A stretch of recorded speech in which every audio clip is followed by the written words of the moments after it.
Hey, this is Stacia, or Miss Stacia to my students, and I'm going to be going over a game from a couple of players that are under 500 in Friday Night Chess. And this game features Maddie playing white and YK Learning playing black. So let's get into it. Maddie played one e4, the best first move in chess. e5 by YK, good move. And now knight to f3 by Maddie, attacking the pawn. So did YK see it? Yes, he did. Knight to c6, protecting that pawn. Now Maddie can't take that. So she played bishop c4, and we have an Italian game. And that explains why I'm suddenly hungry for spaghetti, but we won't talk about that. Okay, knight to f6 by YK, and pawn d3 by Maddie. Very reasonable move, because the knight just attacked the pawn, and she played d3, and now she's got, whoops, a very nice pawn chain. Not this. That's not a pawn chain. I don't know what that is. Okay, d6 by YK. That makes sense as well. Even though this pawn wasn't in danger, this move does open up the bishop and bring the bishop into the game. So castles, and now knight to a5. This is a very high level move that we're seeing from YK because, I mean, in this structure, in the Italian game, you want to try to trade off, I'll say, not win, but trade off the light square bishop, because look what it's doing. It's aimed right at f7, the weakest pawn near the king. So we do want to try to get that bishop. So how did Maddie respond to this? She played check, which I think is good. And both players have played like grandmasters up until this moment, when YK finally does something very interesting. I'll call it interesting. King e7. So I have a really good piece of advice for YK. Don't do that. That's my advice. Yeah, so YK, this could have been a misclick for all I know. Like, I wouldn't be surprised if it was. However, when someone checks your king, especially in the opening, which is the beginning of your chess game, one of the last things you want to do is move your king. You only do that if you absolutely have to. When your king gets here, you can no longer castle this king ever. Also, you blocked your bishop.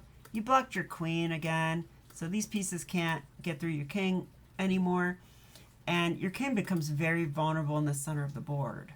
So instead of this, you should definitely block the check.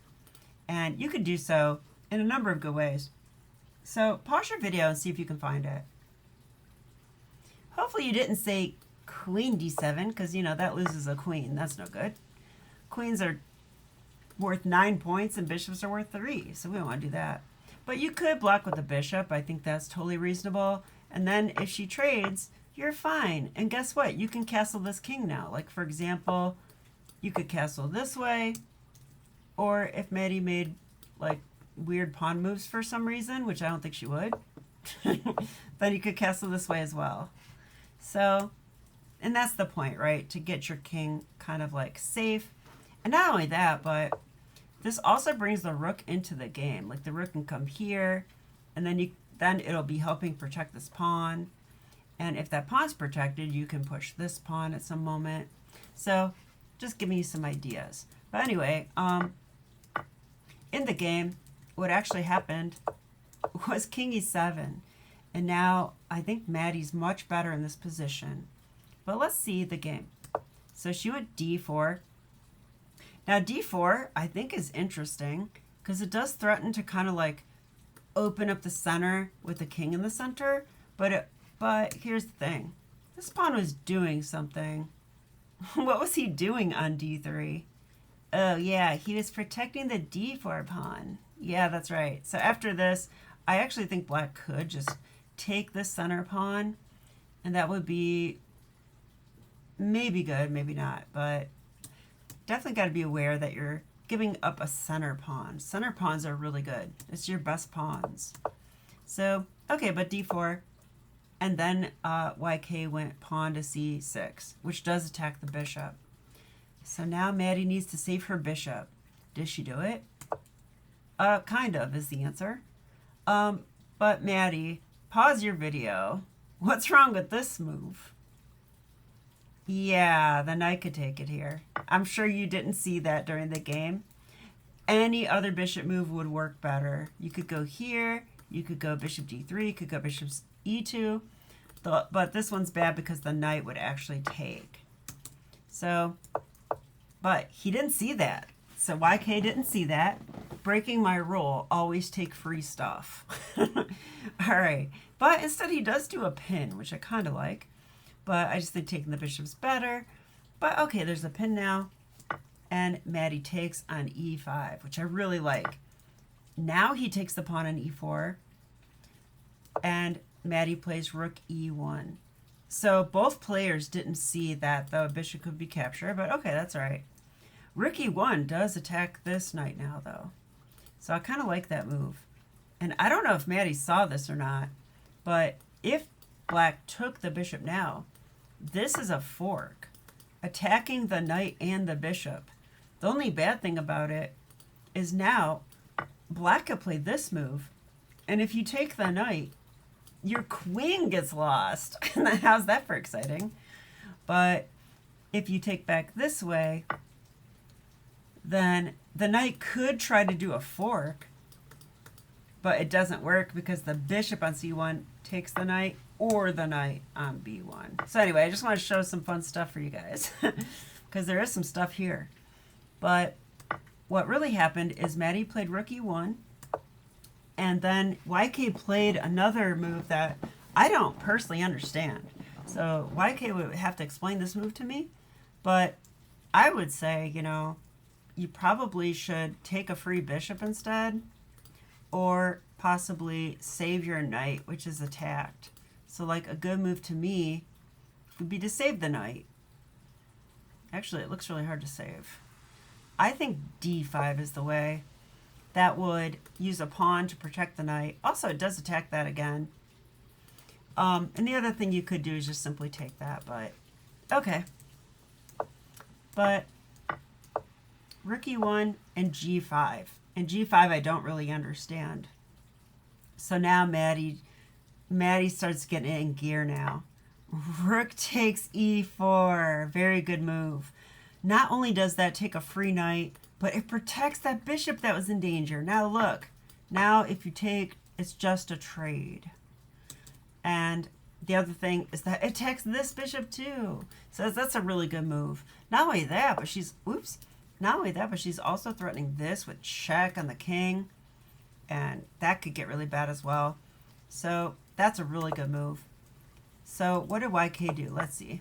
Oh, he did play d5. I kind of like d5. Then Maddie took on g4, winning that bishop. So she just took a knight and a bishop. She's up 6 points of material now. 2 full minor pieces. But YK correctly takes a bishop. And so now she's only up 3 points of material. But the king is still never going to be safe on e7. And we'll see this does become a problem. So queen to e1. h5 attacking the rook. But Maddie correctly saw she could just simply take the pawn. The king's in the way of the queen, so she can't take that. And now bishop h6. That does attack a rook, but I like what Maddie does here. This is really nice. Rook takes h5. Yeah, so like before this move, this pawn was protected by the rook, and she couldn't take it. After this move, she's like, I can take that. And she's 100% right. So now the bishop takes, which is a discovery on the rook.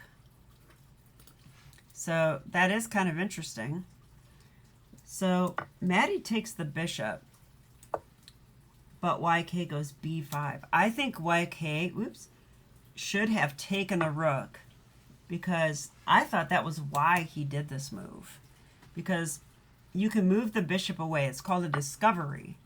You're discovering an attack on the rook because the bishop moved out of the way. But the bishop also took something. So like if Maddie took here, for example, you could try a couple different things. You could try doing this, which attacks that rook. Then she could take your queen, though. And then if you take back, the rook is still trapped. He's going to win the rook. But the other thing to do, and probably the correct thing to do, is to just take it. So anyway, let's show. After b5, Maddie brings the queen back with check, and that's a pretty nice move there because there's not a lot of places for that king to go. And YK tries to hide on f8, which was a huge blunder. I think he has to try. Actually, I don't see a good move, to be honest. I really don't. I mean, he could try this move. That's probably the best thing you could try. But even here, I think that you could just go like check. King keeps running. Then we can grab this pawn with check. And okay, maybe the queen can block. But maybe now the pawn attacks the queen and protects this queen. Maybe there's takes here. Oh, actually, maybe that works. Because after takes, the rook can take there. And I don't know. I think that Maddie's only a little bit better now. So what she probably should do here is just take the queen and trade down. Or better yet is when the queen blocks, because you don't want your rook to be hanging.